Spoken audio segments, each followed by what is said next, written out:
Tonight, KCRA3 investigates surveillance video showing a Rancho Cordova veteran on the ground in pain, and no one from the VA hospital comes to help.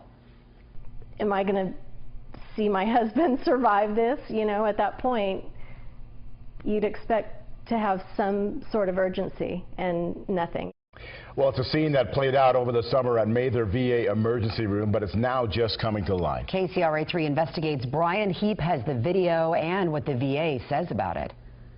Steve Fehrenbacher's 6 years in the U.S. Navy left him with a sense of pride and accomplishment. But they also left him with serious medical conditions. While on active duty, I was exposed to an agent that had compromised my autoimmune system. He takes a dozen medications and still has problems. Problems with my vision, severe headaches, migraines actually, and mini strokes, transischemia attacks, TIAs, and was treated immediately. IV, blood thinners. So when the symptoms hit on July 19th, besides the intense pain, I also had some other issues as numbness and seeing things, hallucinating. Stacy Fehrenbacher rushed her husband to the Mather VA emergency room in Rancho Cordova. The pain that he was experiencing, I haven't seen that bad before with him. The couple expected immediate help. They say what they got instead was a complete failure. I didn't know if I was going to be leaving that day with my husband. It started when a panicked Stacy pushed this emergency assistance button. Push for emergency. I expected someone to respond on an intercom. This is the security camera video from just outside the ER. I stayed there and I kept hitting it, expecting to get some response. But no one answered the intercom. So Stacy ran inside for help. I was yelling to try and get someone else to come assist me. I was trying to get anyone I could that worked there to help me get my husband out of the car. I was screaming for help. I didn't want to move from the car seat, hoping, you know, somebody could come out and get me. After a minute and a half of trying to get help, Steve stumbles into the hallway. But I realized it was just taking too long, and that's where I decided to drag myself into the ER, make myself move and get into the ER. He grabs his head and drops to the ground.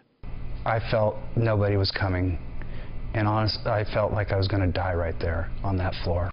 Meantime, Stacy was still trying to get help.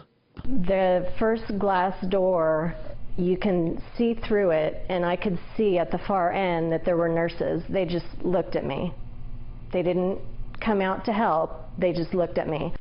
Finally, more than 2 minutes after Stacy's arrival, 2 VA nurses appear.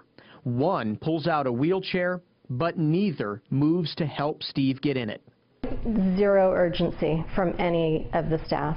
KCRA3 Investigates had questions about the video and Steve's treatment. We went right to hospital director David Stockwell. Tell me the very, very first thing you thought when you saw that video. I was very disappointed. We want to treat every patient with compassion at the VA. And when I saw the video, I thought, oh, please make this not be our medical center. We know better than this. We need to treat our patients better. Very, very disappointed.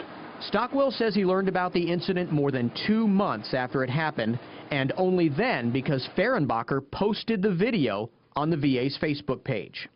I can't go back and play Monday morning quarterback. Stockwell admits there were multiple failures, starting with the emergency button. Turns out the nurses can't hear it.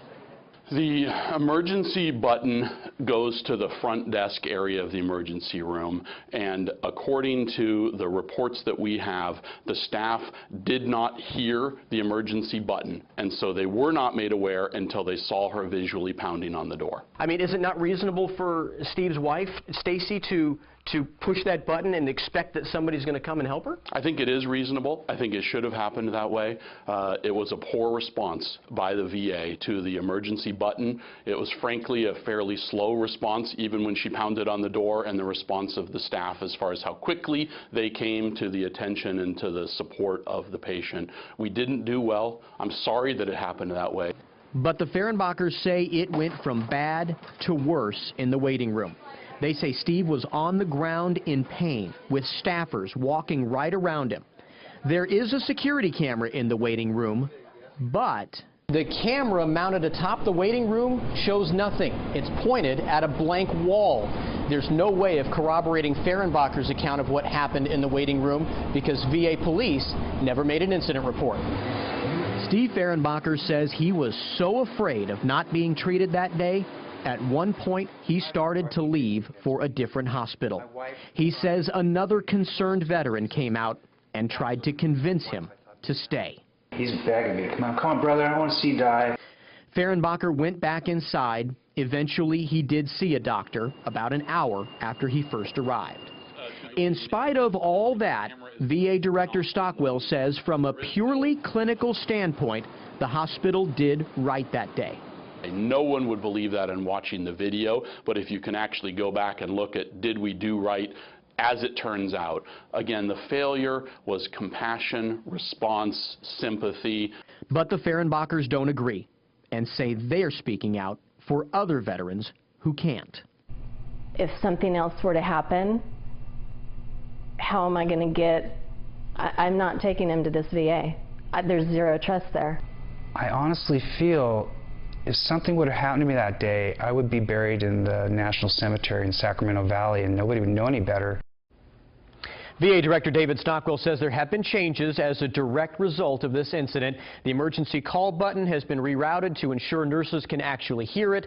Also, starting next month, emergency room staffers will undergo new patient sensitivity training, and that waiting room camera that was pointed at the wall, it's now been moved. Brian, just so frightening for that couple. I mean, what about the staffers in that video? What's going to happen to them? Do we know? So we asked the VA about that. We don't know what happened there, Rob. We asked Director Stockwell if there was any discipline. He said it was a personnel matter, so he wouldn't tell us. You know, the good thing that came out of this is that sometimes you do these investigations and it's kind of one of these things. At least they took the initiative to say, you're right, we didn't act the right way, and that should be hopefully some sort of comfort for that family. Yeah, the VA did fall on the sword, so to speak, with this case. And the positives here is, look, we got the emergency call button fixed. We made sure that that camera's now been rerouted, and hopefully we're going to get some patient sensitivity training, too, that might help prevent this again in the future. Important changes. All right. Thanks, Brian. And we should let you know, too, if you have a tip you want Brian to investigate, or maybe you see something that just doesn't seem right, let us know. KCRA investigates at kcra.com.